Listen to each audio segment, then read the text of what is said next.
BSc combined technical service எக்ஸாமில் கேட்குற circuit analysis தான் பார்க்குறோம். நம்ம வந்து லாஸ்ட் வீடியோ பார்த்தது ஸ்டார் அண்ட் டெல்டா ட்ரான்ஸ்ஃபர்மேஷன். இப்போ டெல்டா ட்ரான்ஸ்ஃபர்மேஷன் பார்க்குறோம். ஸோ டெல்டா அப்படின்னா இந்த ஷேப் தான் வந்து டெல்டா. இதுக்கு பேர் பை ட்ரான்ஸ்ஃபர்மேஷன்னு சொல்லலாம்.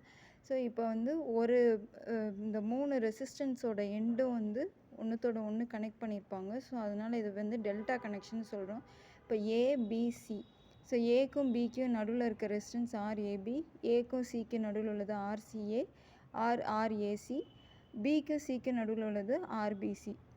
ஓகே, இப்போ ஸ்டார்லேருந்து டெல்டாவாக கனெக்ட் பண்ணோம் அப்படின்னா ஒருவேளை இந்த ரெசிஸ்டன்ஸோட வேல்யூ சேம் வேல்யூஸாக இருந்தது, சப்போஸ் 3 ஓம் 3 ஓம் 3 ஓம் இருக்குன்னா ஸ்டார்லேருந்து இந்த டெல்டாவை மாற்றணும்னா 3னால் மல்டிப்ளை பண்ணணும், ஞாபகம் வச்சுக்கோங்க. ஒருவேளை டெல்டாலேருந்து ஸ்டாராக மாற்றணும், ரெசிஸ்டன்ஸோட வேல்யூ சேமாக இருக்கணும், அதுவும் கண்டிஷன் இருக்குது. ஸோ டெல்டாலேருந்து ஸ்டாராக மாற்றணும்னா 3னால் டிவைட்